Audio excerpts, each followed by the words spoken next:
The resurrection of the T-80BVM flying tank took place in Russia, and we held a special demonstration for the West. But about this immediately after we tell you about the most interesting events that took place in Russia during the week.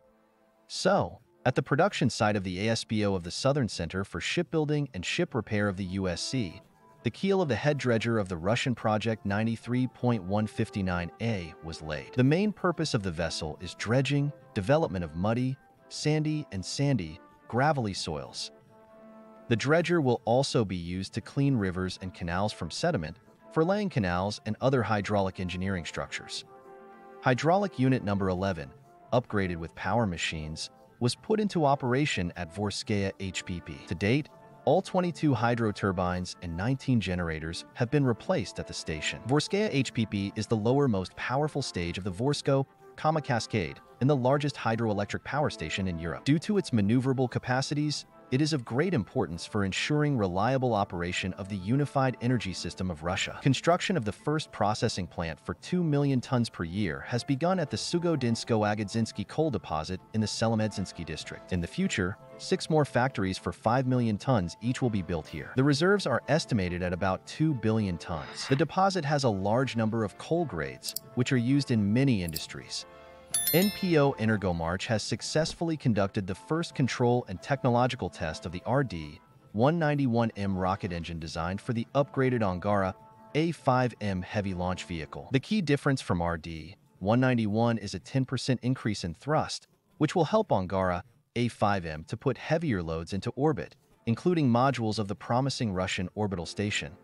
Specialists of the Russian Space Systems Holding have created a line of prototypes of serial navigation equipment for the latest Earth remote sensing and communication satellites. Spacecraft with a new universal filling of the RKS will replenish the groupings of satellites such as Artika, Electra, Meteor, Canopus, Gonets. Kaspersky presented a working sample of a Russian smartphone running on the Kaspersky OS. Kaspersky OS is a micro-core operating system. It is not a clone of any other system.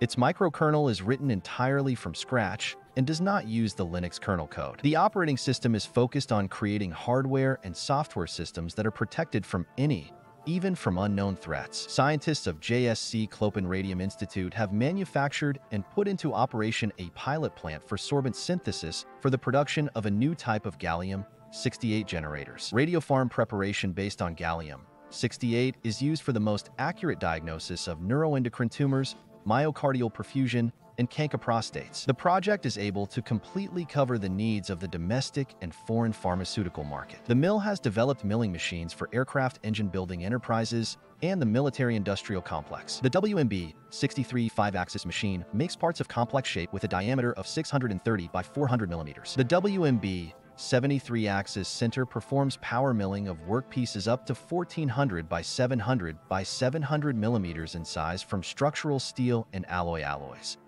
Rose Electronica has developed a hardware and software complex basis based on domestic technologies for high-performance computing and the creation of conventional services. The bandwidth of the data transmission channel of the new complex is 75 gigabits with a communication delay of up to 1 microsecond, which can be compared with a second delay in transmitting data from the Moon to Earth. The first T-35 tonar from a batch of articulated dump trucks has been shipped to the Kaliningrad region for work. The equipment will be used for stripping operations at the largest amber deposits. The T-35 tonar has all-wheel drive, large wheels with wide-profile tires, impressive ground clearance, locking mechanisms for axle and wheel differentials, and of course, the frame that breaks in quotes. The load capacity of the equipment is 35,000 kilograms. Well, now let's move on to the resurrection of our T-80BVM flying tank. You've probably heard many times that the West is literally scraping up old tanks all over the European Union to throw them against Russia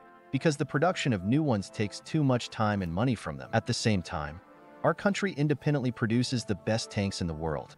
I'm not afraid of these words, and easily increases their production. Sergei Kimizov, the head of Rostec, said at the end of last year that Rostec had increased tank production 7 times over the past 23 years. The only thing that did not give us complete clarity was that no one wanted to reveal the veil of secrecy about the number of tanks currently being produced, and the words 7 times hardly impressed anyone from the townsfolk. After all, None of the uninitiated knew how many tanks were produced earlier in order to understand how many of them are being produced now. Neither the defense minister nor the president has ever given specific figures. However, when the Minister of Defense visited the Omsk plant of transport engineering on April 19th, I am sure that a completely deliberate show was held for the sworn Western partners. Why?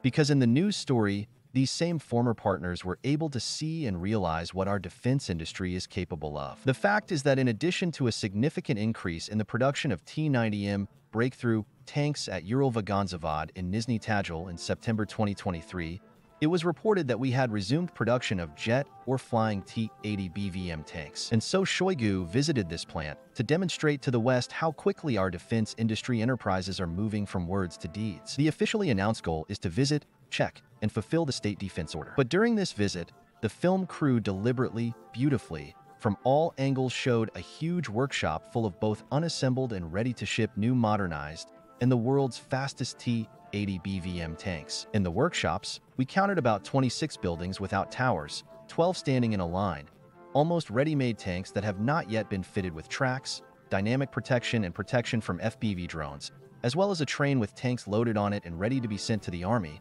some of them at least 12 pieces. I'll quote what they said on the news. OMSK Transmarch not only increased production, but also upgraded the tank, taking into account the realities of combat operations. The most noticeable detail is the so-called grill, which protects the tower from drones and anti-tank missiles. Now these are not just sheets of steel, which were initially welded artistically, but factory-made. There are other changes in the design of the site protection. The end of the stat. What made me especially happy was that the adjacent plant had started operating, which, as Shoigu was informed, had not done anything for 30 years. This is the Kadvi plant in Kaluga, which now supplies Omsk with new, more powerful GTD 1250 gas turbine engines with 1250 horsepower. For this upgraded tank, 1,000 horsepower engines were previously installed on the T-80 and later on the T-80BV 1100 horsepower. Kadvi plans to produce 1,500 horsepower GTD 1500 monster engines. Why was I particularly pleased with this? Because the factories have not lost the competence to produce this beautiful engine. Gas turbine engines are more powerful and lighter than diesel engines installed on the T-72BVM 840 horsepower and the T-90M breakthrough 1,130 horsepower. They make less noise and do not leave a curtain of black smoke behind them,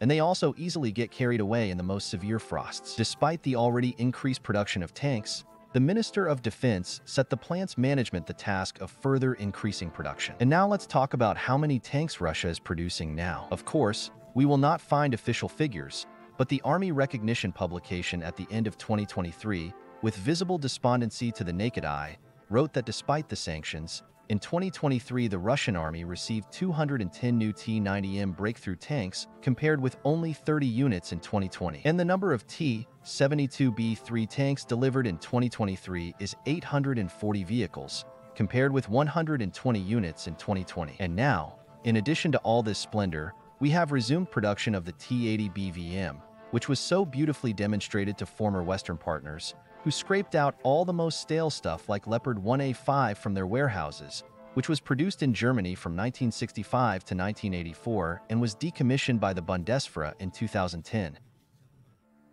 Well, finally, to make you laugh and to make you feel the difference, as they say, we can tell you that the country of Germany, which is the sixth economy in the world for a moment, has ordered 18 new Leopard tanks, albeit with an option for 100 tanks. Now you can laugh, because they seem to be going to war with Russia in the next 3 to 4 years. But if they are going to fight at this rate, then they will have to fight with a bare ass.